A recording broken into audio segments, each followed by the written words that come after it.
সারাটা রাত আপনার নবীর অপেক্ষা দরজাটার সামনে দাঁড়িয়ে থাকি গো, আপনি নবী কখন আমার ডাক দিবেন। যদি আপনি ডাক দিতে গিয়ে একটু লেট হয়ে যায়, আপনি নবীর কষ্ট হবে, সেই দিকটা খেয়াল করে আমি আমার মেয়ে কোনোদিন আর ঘুমাইছি না। রাসূল দাওয়াত দিয়ে আয়েশা কান্না শুরু করছে। রব্বে কারীম ডাক দিয়া বলেন, আপনি হঠাৎ করে কান্নাকাটি করেন কেন? আল্লাহর নবী বলেন, আমি কেন কান্দি আপনি আল্লাহ জানেন, তারপরও জিজ্ঞান কেন? আল্লাহ বলেন, নবী গো, আপনার জবান থেকে শুনলে যে আমি আল্লাহর ভালো লাগে। নবী আমার কান্দে আর বলেন, এই কান্নার কারণ হলো আমি দিনের দাওয়াত লইয়া মানুষের দ্বারে দ্বারে যাই, মানুষ আমারে পাথর দিয়া ঢিল মানে পাগল কইলা তাড়ায়া দেয়। শরীরে কষ্ট লাগলেও আমার মনের ভিতরে কোনো কষ্ট লাগে না, কারণ আমি আমার মালিকের দাওয়াত মানুষের কানে কানে পৌঁছায়া দিতে গিয়া যদি মার খাই কোনো কষ্ট নাই। আমি এইভাবে দিনের দাওয়াত দিয়ে যাচ্ছিলাম, কিন্তু আজকে আমার মনের মধ্যে বড় কষ্ট লাগলো। কষ্টটা হলো আমি যখন দাওয়াত লইয়া যাই, মানুষ আমারে বলতে লাগলো, মুহাম্মদ তোমার কথা আমরা কেমনে মানি? তোমার আপন লোকগুলো আমাদের কাছে বলছে তুমি নাকি মানসিকভাবে অসুস্থ, তুমি পাগল হয়ে গেছো। আর আমরা যাই না শুই না একটা পাগলের কথা কেমনে মাইনা আমরা বাপ দাদার ধর্ম ত্যাগ করি? আমাদের তো একটা বিবেক আছে। তোমার বাবার মতো চাচা আবু তাবুল আহাব তোমার বিরুদ্ধে অপপ্রচার করে, তোমার আপন চাচি তোমার বিরুদ্ধে অপপ্রচার করে, নিজের লোক তো কোনোদিন তোমার বিরোধিতা করার কথা না। তাহলে অবশ্যই তুমি অসুস্থ। যেখানে 360 জন খোদা আছে সেখানে এক আল্লাহর দাওয়াত কেমনে মানি? এই বলে রাসূলকে তাড়ায়া দিলেন। আল্লাহর নবী বলেন, মালিক কান্নার কারণ হলো এইভাবে যদি চলতে থাকে গো, এইভাবে যদি চলতে থাকে, একটা সময় আসবে দিনের দাওয়াত আমি দিতে পারবো না, মানুষ আমার দাওয়াত গ্রহণ করবে না। আল্লাহ নবীর সান্ত্বনা দিয়া বলেন, আমি জানি আপনার মা নাই, আপনার বাবা নাই, ভাই নাই, বোন নাই, আত্মীয় স্বজন আপনার এখন কেউ নাই, আপনার সান্ত্বনা দেওয়ার মতো কেউ নাই গো নবী। কিন্তু আমি আল্লাহ আপনার সান্ত্বনা দেই, আপনি টেনশন করবেন না। আমি আপনার ওয়াদা দিলাম, যারা আপনার বিরোধিতা করে নবী গো, যারা আপনার বিরোধিতা করে তাদেরকে দিয়া আমি আল্লাহ আপনার প্রচার এবং প্রসার করায়া দিব। সান্ত্বনা কে দেয়? আল্লাহ তাআলা নবীর সান্ত্বনা দেয়। নবী আমার কান্না, আপনার কান্না আমি আল্লাহ বরদাস্ত করতে পারি না, কান্দেন না। প্রচার প্রসারের লোক লাগে গো নবী, প্রচার প্রসারের লোক লাগে, আমি তাদেরকে দিয়ে আপনার প্রচার করাবো, চিন্তা করবেন না।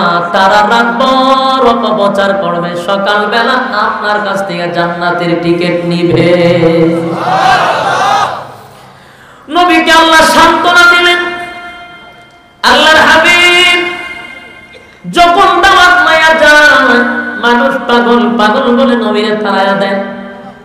রাত্রের বেলায় আবু জাহিল্লা, আবু লাহাইবা তাদের লোক সহ নিয়া মানুষের কানে কানে গিয়া বলে, কেউ মুহাম্মদের কথা শুনবে না। ছেলেটা আমাদের ভালো ছিল, ভদ্র ছিল, কিন্তু হঠাৎ করে পাগল হয়ে গেছে। আবুল তাবুল বলে তার কথা শুই না কেউ বাপদাদার ধর্ম ত্যাগ করবে না। এবার মানুষের ভিতরে আল্লাহ কৌতূহল জারি করে দিলেন। মানুষগুলো বিষয়টা নিয়ে ভাবতে লাগলেন, বুঝতে লাগলেন, বিষয়টা তো বুঝলাম না। একজন সর্দার মানে তদানীন্তন সময়ের একজন এমপির সমান।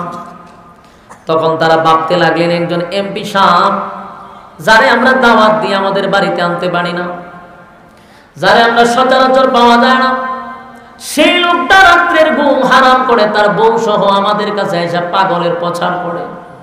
এটা বাবার বিষয় না? কথা হয় না? আপনার এলাকার এমপি সাহেব যদি রাত্রের বেলায় আপনার ঘরে দরজার মধ্যে বাড়ি দেয়, দরজা খুললা তুই দেখেন এমপি সাহেব বলে সর্বনাশ, গরিবের বাড়িতে হাতির ভাড়া কেমনে? বলে আমার বাতিজা পাগল হইছে, দরজা খুলল না। আপনার কাছে আশ্চর্য লাগবো নি? কথা কয় না? একজন এমপি সাহেব প্রচার করার জন্য কি নিজে বাইরে তুইব না? লোকের অভাব নাই? তাহলে নিজে কেন রে মাঠে নামলো? একটা পাগলের জন্য। পাগলের কি মানুষ প্রচার করেনি? সন্দেহ ঢুকে গেছে। মানুষ কই পাগলটারে আমাদের দেখা দরকার। সুবহানাল্লাহ। আমরা দেখা দরকার। যারে লইয়া এমপি মন্ত্রী মাথা কামায় তারে আমাদের দেখা দরকার। মানুষগুলার ভিতরটা পরিবর্তন করে দিলেন কে? মানুষ এবার সবাই এক জায়গায় এখন রাত্রে ঘুমাইতে পারি না, খালি আবু জাহেল বড় বড় নেতা ফেতা ঘরের ভিতরে হামলা করে, খালি মোহাম্মদের কাছে যেন না যায়। চলো না আমরা তার একটু সরজমিনে দেখে আসি কোন ধরনের পাগল। সুবহানাল্লাহ। মানুষ পাগল দেখতে আইসা মানুষগুলি দূরতে দূরতে বলতে লাগলেন, এটা তো পাগল নয়, বরং তারাই নবীর প্রেমে পাগল হয়ে গেছে। অনেক মানুষ আইসা বলে আমরা তাওরাত পড়েছি, ইনজিল কিতাব পড়েছি, এই জামানায় একজন নবী রাসূল আসার কথা, যার চেহারা মুবারকটা কেমন হবে, চোখ মুবারক কেমন হবে, চুল মুবারক কেমন হবে, বডি কেমন হবে, সব গঠন সহ তাওরাত কিতাবে বর্ণনা আছে, ইনজিল কিতাবে আছে, তার কথাবার্তা বাচন ভঙ্গি কেমন হবে সব কিতাবে আছে। আর আমরা বাস্তবে আইসা হুবহু পেয়ে গেলাম। নিঃসন্দেহে উনি জামানার একজন পয়গম্বর, সন্দেহ নাই। কালেমা পড়া দেন, লা ইলাহা ইল্লাল্লাহু মুহাম্মাদুর রাসূলুল্লাহ সাল্লাল্লাহু আলাইহি ওয়াসাল্লাম। ওই যে আল্লাহ মানুষের দিলের পরিবর্তন করে দিছে গো। মানুষগুলা পাগল দেখতে যায় নবীর প্রেমে, এমন পাগল হইছে, এমন পাগল হইছে, পাগল হইয়া নবীর হাত থেকে জান্নাতের সার্টিফিকেট লইয়া চিরস্থায়ী জান্নাতি হয়ে গেছে। ঠিক না? আবু জাহেলের মেজাজ গরম, আবু লাহাব শান্তি গরম। রাত্রে বেলায় ঘুমাইলাম না, পাগলের প্রচার করলাম। সকাল বেলা দেখি পাগলরে দেখতে এসে কালেমাই ফলল। তো উল্টা জুতার বাড়ি আমরা খাইলাম। ঠিক নেই? কথা পায় না? পাগল বলার উদ্দেশ্য ছিল মানুষ যেন নবীর কাছ থেকে দূরে থাকে। কথা পায় না? এই চক্রান্ত ছিল কত শত বছর আগে, 1400 বছর আগের চক্রান্তটা মনোযোগ দিয়া শোনেন, দিলের কান লাগায়া শোনেন। 1400 বছর আগের তাদের চক্রান্ত ছিল পাগল বইলা নবীর কাছ থেকে সাধারণ মানুষকে দূরে সরাইবে। ঠিক 1400 বছর পরে আবু জাহেলের চাচাতো ভাই, মামাতো ভাই, খালাতো ভাই আছে না নাই? আছে। ঠিক 1400 বছর পরে তারা চক্রান্ত করলো, যেই দাওয়াতের কারণে সমাজের পরিবর্তন হয়। ঠিক 1400 বছর পরে আলেমদের দাওয়াতের কারণে বর্তমান সমাজের পরিবর্তন হয়। নবীরে পাগল বইলা মানুষের কাছ থেকে দূরে সরাইতে গিয়া পাগল উপাধি দিছে। বর্তমান 2020-21 সালে আলেমদের কাছ থেকে পাবলিককে সরানোর জন্য আলেমদের নামে অপবাদ দিছে জঙ্গি, মৌলবাদী। প্রেক্ষাপট কিন্তু সমান, কৌশল কিন্তু সমান। একটু ভেবে দেখেন, নবীরে পাগল বলার কারণ ছিল পাবলিক দূরে সরার জন্য, আলেমদেরকে জঙ্গি বলার কারণ হলো সাধারণ পাবলিক দূরে যাওয়ার জন্য। নবীরে পাগল বইলা দূরে সরাইতে পারছে, কালেমা পড়া মানুষ হইছে, কালেমা পড়া জান্নাতের টিকিট পাইছে। আলেমদেরকে জঙ্গি বইলা পার্লামেন্ট পর্যন্ত গরম কইরা লাভটা কি হলো? আগের থেকে এখন আরো বেশি হয়। কোনো লাভ নাই, কোনো লাভ নাই। কারণ দিলের পরিবর্তন করে কে? আল্লাহ বলেন, নবী গো কান্দেন না, আপনি মন খারাপ করেন না। প্রত্যেকটা মানুষের দিলের খবর আমি আল্লাহ জানি, দিল গোড়ায়া দিব আমি আল্লাহ। চেষ্টা করেন আপনি। ঠিক 1400 বছর পরে একই সিস্টেম চালু হয়েছে, কিন্তু লাভ নাই। আগের চেয়েও মানুষ এখন আলেমদের কথা শোনার জন্য ভিড় জমায়। আমি আপনাদের আজকের এই সাধারণ কিছু জনসংখ্যার সামনে বলি, এখন রাত কটা বাজে? প্রায় 12টা। ঠিক নেই? আল্লাহর কসম কাটলেও আমার কাফারা দিতে হবে না। রাত 12টার পরে যদি এটা কোরআনের মজলিস না হইয়া রাজনৈতিক মঞ্চ হইতো, খোদার কসম এতক্ষণ কোন নেতায় বক্তব্য দিলে মাইকম্যান ছাড়া কাউরে তালাশ করে হওয়া যেত না। আর যদিও কয়েকটা থাকতো তাহলে 500 টাকা দেওয়ার কারণে, আর থাকলেও খতম করে লাড়ি হয়ে যায় চেয়ার দিয়ে বাইরে বাইরে শুরু হইতো, আনালে পিছনে বসে সিগারেট খাইতো। কিন্তু রাত 12টার পরে একটা টাকাও কাউরে দেওয়া হয় না, খাওয়ানো হবে না, ভাড়া দেওয়া হবে না। কিন্তু প্রচন্ড ঠান্ডার মধ্যে কেন বৈশা রয়েছে? ব্যক্তির আকর্ষণ নয়, এটা কোরআনের আকর্ষণ। এই কোরআনের আকর্ষণ এখনো শেষ না, কিয়ামত পর্যন্ত? কিয়ামত পর্যন্ত কোরআনের আকর্ষণ থাকবে। কোরআনটাই হলো নবীর মুজিজা। এর যুবক ভাই, এবার আল্লাহর নবী যখন দেখলাম সমালোচনা করে কোনো লাভ হয় না, অপবাদ দিয়ে যখন কোনো লাভ হয় না, তখন তাদের সিদ্ধান্ত পাল্টাইছে, আর জীবনে কোনোদিন সমালোচনা করব না। সমালোচনা কইরা যে ডোজ খাইছি আমরা, সমালোচনা করব না। তাহলে কি করবি? কখন খালি মারো। আল্লাহ 13টা বছর মাক্কি জিন্দেগির 13টা বছরের ইতিহাস যদি কেউ পড়েন তাহলে পাইবেন প্রায় 13টা বছর ছিল নির্যাতনের বছর, খালি মার খাইছে। এবার তার সিদ্ধান্ত হলো অপপ্রচার না করে মুহাম্মদের বাহিনীকে যেখানে পাবো সেখানে মারব। কিন্তু এর আগে একটা প্রস্তাব ছিল, তখন আবু তালেব দুনিয়ার জমিনে বেঁচে ছিল। আর আবু তালেব যতদিন বেঁচে ছিল রাসূলের উপর একটা টাচ করার সাহস ছিল না।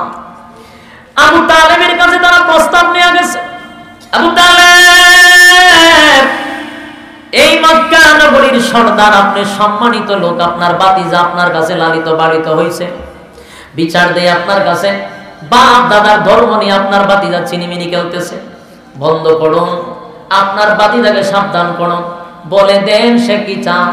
সে যদি রাজত্ব চায় আমরা বাদশা বানায়া দিব, সে যদি নারী চায় সবচেয়ে সুন্দরী নারী দিব, সে যদি টাকা পয়সা চায় সব দিব। তবে দিনের দাওয়াত দেওয়া বন্ধ করতে হবে, এক আল্লাহর দাওয়াত দেওয়া বন্ধ করতে হবে। আবু তালেব বলেন ঠিক আছে, আমার ভাতিজারা অফার দিচ্ছি। আল্লাহর নবীর কাছে অফার দিছে, ভাতিজা তুমি যা চাও তা পাইবা, কিন্তু এক আল্লাহর দাওয়াত দেওয়া যাবে না। বলুন আপনি আমার থেকে রাসূলের বুদ্ধি কম আছিল? রাসূল ডাক দিয়ে বলেন চাচা গো, বাদশা বানায় দিবে এটা সম্ভব, সুন্দরী নারী দিবে সেটাও সম্ভব, কিন্তু আমি যদি বলি এক হাতে সূর্য দিবে আর এক হাতে চন্দ্র দিবে, এটা দেওয়া অসম্ভব। যদি এটাও আমার হাতে দেয় খোদার কসম আমি এক চুল পরিমাণ পিছে নামবো না, দাওয়াত আমি দিয়ে যাব। সুবহানাল্লাহ। আবু তালেব নবীর পক্ষে ছিল, নবীর জন্য আবু তালেবের ভালোবাসা সব সময় ছিল। আবু তালেব বলেন ভাতিজা তোমার সিদ্ধান্ত যদি চূড়ান্ত হয়ে থাকে, আমি আবু তালেব ওয়াদা দিলাম তুমি তোমার কাজ চালিয়ে যাও, কেউ যদি তোমার কাজে বাধা দেয় আমার তরবারি সর্বপ্রথম তার বিরুদ্ধে চলবে। আমি জানতে চাই আবু তালেব কি ঈমানদার ছিল না বেঈমান ছিল? বেঈমান ছিল, কিন্তু আল্লাহর নবীরে ভালোবাসত নিজের জীবনের চেয়ে বেশি। কার চেয়ে বেশি? নিজের জানের চেয়ে বেশি। এই ভালো করে শুনেন আশিকে রাসূল, আবু তালেবের একদিনের ভালোবাসা এক পাল্লায় রাখেন, আর বাংলাদেশ নয় গোটা পৃথিবীর সমস্ত আশিকে রাসূলের ভালোবাসা এক পাল্লায় রাখেন, আবু তালেবের একদিনের ভালোবাসার সমান হবে না। এত ভালোবাসা লয়ে কই গেছে? জোরে গো কেন? ভালোবাসা দিলে না জান্নাতে যেমন যায়, এটা জ্বলন্ত প্রমাণ। আবু তালেবের চেয়ে বেশি কেউ ভালোবাসে নাই, বাঁচতে পারবেও না। আবু তালেব রাসূলকে যে পরিমাণ ভালোবাসে কিয়ামতের আগে কেউ বাঁচতে পারবে না। কিন্তু সেই আবু তালেব এত ভালোবাসা লইয়া জাহান্নামে গেছে। তার কারণ কি? কারণটা সহজ, কারণটা সহজ। ভালো তো আমরা বাসি, জিলাপিও খাই, লাফাই, আর স্লোগান দেয় নবীর প্রেমে পাগল যারা প্রেম খেলা খেলে, ঠিক না? ভালোবাসা আপনার ভিতরে কম না, কিন্তু হাত থেকে মাথা পর্যন্ত তাকাইলে নবীর অনুসরণ পাওয়া যায় না। নবীর রঙে রঙিত না, মুখটা আছে সামাজে তো আছে, এটা তো বলতে অসুবিধা আছে। নবীরে ভালোবাসি, নবীর প্রেমে আমরা পাগল, কিন্তু পা থেকে মাথা পর্যন্ত নবীর কোনো সুন্নত নাই, সব ইহুদি খ্রিস্টানদের কালচার। এদের মুখে কি আছে? ভালোবাসা। আবু তালেবের মুখে ভালোবাসা ছিল না, অন্তরও ভালোবাসা ছিল, শুধু তার ভিতরে অনুসরণটা ছিল না। রাসূলের ইতাআত করেন নাই, কিন্তু ভালোবাসে অন্তরেও মুখেও। আমরা তো মুখে খালি ভালোবাসা, নবীর জন্য পাগল, কিন্তু নবীর বিরুদ্ধে কথা বললে এরা জীবনও মিছিল হওয়া যায়, এরা প্রতিবাদে পাওয়া যায় না। তাহলে বুঝতে হবে এদের ভালোবাসা শুধু মুখে, অন্তরে না। কিন্তু আবু তালেবের ভালোবাসা অন্তরেও ছিল। কেন? প্রমাণ করে। আবু তালেব বলছিল, বাতিজা তোমার বিরুদ্ধে কেউ কথা বলে তরবারি সর্বপ্রথম আমার আগে চলবে। তাহলে অন্তরের ভালোবাসা ছিল, কিন্তু জাহান্নামে কেন গেল? অনুসরণ ছিল না, কালেমা পড়ে নাই। এই যুবক ভাই, এটার থেকে আরেকটা প্রমাণ আছে। আবু তালেব আল্লাহর নবীরে কলিজার থেকে ভালোবাসতো, কলিজার থেকে ভালোবাসতো। কি পরিমাণ ভালোবাসতো সেদিকে গেলাম না, কিন্তু আবু তালেব যেদিন দুনিয়া থেকে বিদায় হয়ে যাবে, আল্লাহর নবী আবু তালেবের কাছে গেলেন, কিন্তু চতুর্দিকে আসিল আবু জাহিল, আবু লাহাব বা বড় বড় শয়তানটি চতুর্দিকে বসা, যেন কালেমা না পড়তে পারে। কিন্তু আল্লাহর নবী মাঝখান দিয়া ঢুকছে, ঢুকা চাচার সামনে বসছে। আবু তালেব বর্ণনা করল, আল্লাহর নবী কে বলেন, চাচা গো, এই পৃথিবীতে আপনি আমার জন্য যা করেছেন তা কোনোদিন আমি ভুলবো না। আমার মা নাই, বাবার চেহারা কোনোদিন আমি দেখি নাই, মার সঙ্গে বাবার কবর জিয়ারত করতে গিয়ে মারও হারাইলাম। আসলাম আমি ছোটবেলায় দাদার কোলে, দাদাও কিছুদিন পরে দুনিয়ার থেকে বিদায় হয়ে গেল। এরপরে আপনি প্রায় 50 বছরের মতো আমার লালন পালন করছেন। নিজের সন্তানগুলিকে না খাওয়াইয়া আল্লাহর নবীরে খাওয়াইছে। নিজের সন্তানগুলির এত মহব্বত করে না, আল্লাহর নবীর যা মহব্বত করছে। আল্লাহর নবীর চাচা আবু তালেব নিজের সন্তান হযরত আলীকে পাশে রাইখা নবীরে জড়ায়া ধইরা ঘুমাইতো। নিজের সন্তানের চেয়েও বেশি রাসূলকে এত ভালোবাসতো। কোথাও গেলেন রাসূলের চেহারা না দেখে আবু তালেব যেত না। ঘরের মধ্যে সন্তানগুলি কিদার চড়ে যখন কান্নাকাটি শুরু করত, আল্লাহর নবীর মুখে খাবার না দিয়া আবু তালেবের একটা সন্তানদেরও খাবার দিত না। সেই আবু তালেব মরণাপন্ন, আল্লাহর নবী গিয়া বলেন, চাচা এই একটা বার শুধু আপনি একবারের জন্য আমার সঙ্গে পড়ে নেন, লা ইলাহা ইল্লাল্লাহু মুহাম্মাদুর রাসূলুল্লাহ সাল্লাল্লাহু আলাইহি ওয়াসাল্লাম। এই যুবক ভাই, এই আল্লাহর পয়গম্বর চাচার কাছে গিয়া বলেন, চাচা গো, আপনার প্রতিদান আমি বলতে পারবো না। আপনি আমার জন্য যা করেছেন আমি আপনার জন্য কিছুই করতে পারলাম না গো চাচা, কিন্তু একটা বারের জন্য শুধু আমার শুনাইয়া কালেমাটা পড়েন। আমি নবী ওয়াদা দিলাম কিয়ামতের কঠিন ময়দানে আমি আপনারে না লইয়া জান্নাতে যাব না। সুবহানাল্লাহ। কত বড় কপাল আবু তালেবের, কত বড় কপাল। কিন্তু আবু তালেব এত বড় সুসংবাদ শোনার পরেও ওই যে আবু জাহিল্লা বড় বড় লিডার কিন্তু বাসে বসা। আবু তালেব এত বড় সুসংবাদ শোনার পরে উত্তর দিছে কি জানেননি?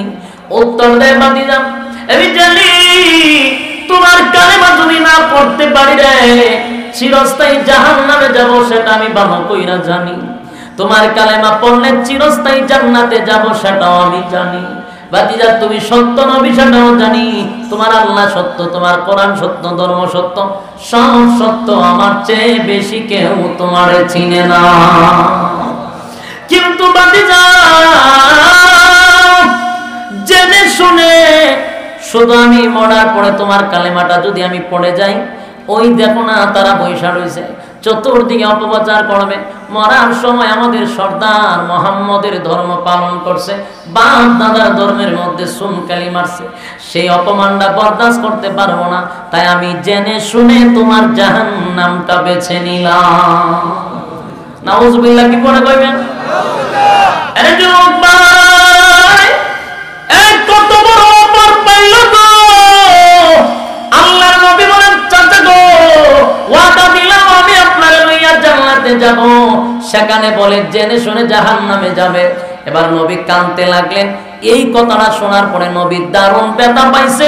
ব্যথায় ব্যথিত হইয়া আল্লাহর নবী চোখের পানিগুলা ছেড়ে দিয়েছে। এমন সময় আমার আল্লাহ একটা আয়াত নাযিল করে নবীকে সতর্ক করে দিয়েছেন। আল্লাহ বলেন, নবী গো, ইন্নাকা লা তাহদি মান আহবাবতা ওয়ালাকিন্নাল্লাহা ইয়াহদি মান ইয়াশা। আবার নবীজি আবু তালেব আপনার মহব্বতের চাচা হতে পারে গো, আপনার মহব্বতের চাচা হতে পারে, কিন্তু নবী গো, আপনি চাইলে তো আপনার চাচারে হেদায়েত দিতে পারবেন না, কারণ আমি আল্লাহ আপনার হাতে হেদায়েত দিছি না। এজন্য বলেন, হেদায়েতের মালিক কে? উচ্চ আওয়াজে বলেন, কে? হেদায়েতের মালিক আল্লাহ। এখান থেকে স্পষ্ট শিক্ষা নেওয়া দরকার, আমার নবীর হাতে পর্যন্ত হেদায়েত নাই রে। আল্লাহর নবী চাইলেও তার চাচারে হেদায়েত দিয়া জান্নাতে নিতে পারলো না। নবীরা যদি না পারে, বর্তমানের পীরেরা পারবে? পীরের ক্ষমতা বেশি, ফু দিয়া ডিম ফাড়াইতে পারে, কথা হয় না? আরে যুবক ভাই, এখান থেকে তুমি শিক্ষা গ্রহণ করলা। নবীজি কান্দে চাচার ব্যথায় ব্যথিত হইয়া। আল্লাহ বলেন, কান্দেন না, আমি আপনারে ওয়াজ করার জন্য পাঠাইছি, হেদায়েত দেওয়ার জন্য পাঠাইছি না। হেদায়েত কারে দিব না না দিব, এটা আমি আল্লাহর ব্যাপার। আরে যুবক ভাই, এখান থেকে তোমার আমার শিক্ষা নেওয়া দরকার। একমাত্র হেদায়েতের মালিক আল্লাহ। কোন পীর দ্বারা সম্ভব না আমার জান্নাতে নেওয়া, আমার জাহান্নাম থেকে বাঁচাইবার ক্ষমতা কোন পীরের, কথা হয় না? কোন মোটা পীরের নাই, কোন চিকন পীরের নাই, ঠিক নেই। কিয়ামতের মাঠে কোন পীরের দোহাই দিয়ে জাহান্নাম থেকে বাঁচা যাবে না। এটা আমাদের মধ্যে একটা ভুল ধারণা যে পীর সাহেব সুপারিশ করে জান্নাত নিব না। পীর কেন, তোমার মা তোমার জন্য সুপারিশ করতে পারবে না, বাবাও তোমার সুপারিশ করবে না। আল্লাহ বলেন, ইয়াউমা ইয়াফিরুল মারউ মিন আখিহি ওয়া উম্মিহি ওয়া আবিহি ওয়া সাহিবাতিহি ওয়া বানিহি। কিয়ামতের মাঠে কেউ কারো সুপারিশ করতে পারবে না। যদি তোমার মা তোমারে অস্বীকার করে, বাবা তোমার অস্বীকার করে, মা বাবার চেয়ে কি বেশি কেউ আপন আছে? হিসাব না না। তাহলে হেদায়েতের একমাত্র মালিকানা আমার আল্লাহর হাতে। নবীজি কান্দে কিন্তু গ্রহণযোগ্য হলো না।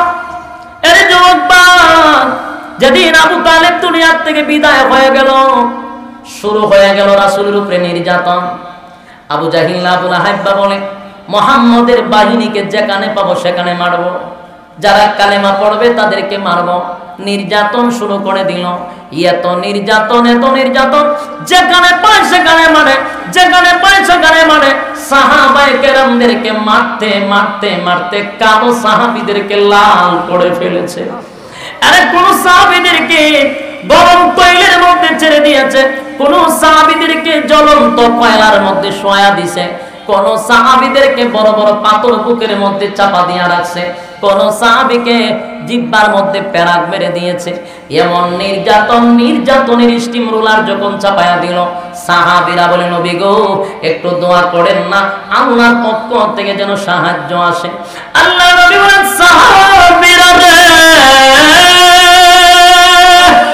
আল্লাহর পক্ষ থেকে সাহায্য আসার আগে আগে যদি ঈমান নামক দৌলত লয়া কবরে যেতে পারো, আমি নবী ওয়াদা দিলাম রে জান্নাত তোদের জন্য ওয়াজিব। এর যুবক ভাই 13টা বছর মক্কি জিন্দেগীর 13টা বছরের ইতিহাস, নির্যাতন আর নির্যাতন। আল্লাহ ডাক দিয়া বলেন, হাবিব আমার শুধু সহ্য করবেন, প্রতিবাদ করবেন না, শুধু নীরবে নীরবে মায়ের খাইবেন, প্রতিবাদ করতে পারবেন না। আমি জানতে চাই যারা মায়ের খায় তারা কি জঙ্গি হয় না, যারা দেয় তারা জঙ্গি? কথা বলো। 13টা বছর নবী মায়ের খাইল, নবীর উল্টা নাস্তিক আর মুরতাদার রামবামরা জঙ্গি কয়, কিন্তু আবু জাহিল্লার গোষ্ঠীরে জঙ্গি কয় না। কথা হয় না? এর আমেরিকা সারা জীবন আফগানিস্তানে মারতে মারতে দেশটা শেষ করে লেছে। ওই আমেরিকার জঙ্গি কয় না, মায়ের খাইল আফগানিস্তান, আফগানিস্তানের জঙ্গি কয়। এগুলো আমাদের দেশের রামবামদের কৌশল। মায়ের খায় তারে জঙ্গি কয়, যে মারে তারে জঙ্গি কয় না। কারণ আমেরিকার জঙ্গি বললে সাবার রাত একটাও থাকবে না, তারপরে সব দাঁত ফেলে দিবে। ওই আমেরিকার জঙ্গি ওই যে নরম পায়। আল্লাহর নবীর যারা জঙ্গি কয়, আমি বলবো 13 বছরের জিন্দেগিটা পড়ে দেখ, জায়গায় জায়গায় মায়ের খাইছে, নবী কোনো প্রতিবাদ করছে না। নবীর কত আছে নিজের মুখ নবীর শরীরের রক্ত জড়াইছে, কিন্তু প্রতিবাদ করছে না। এর যুবক ভাই সাজদায় গেলে উটের নারী বুড়ি পর্যন্ত আমার নবীর শরীরে তুলে রাখতো আবু জাহেল, কিন্তু নবী কোনোদিন প্রতিবাদ করে নাই। সেই নবীর আজকে জঙ্গি কয়। 96% মুসলমানের দেশে জঙ্গি কয়, আর আমরা মুসলমান আশেকে রাসূল দাবি করে এটার প্রতিবাদ করতে রাজি না।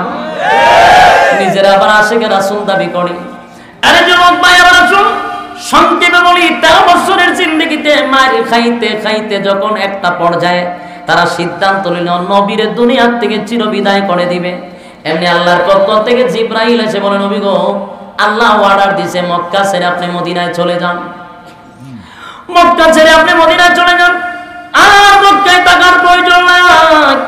সংক্ষেপে বলি, দ্বিতীয় অধ্যায় থেকে আমি চলে যাচ্ছি।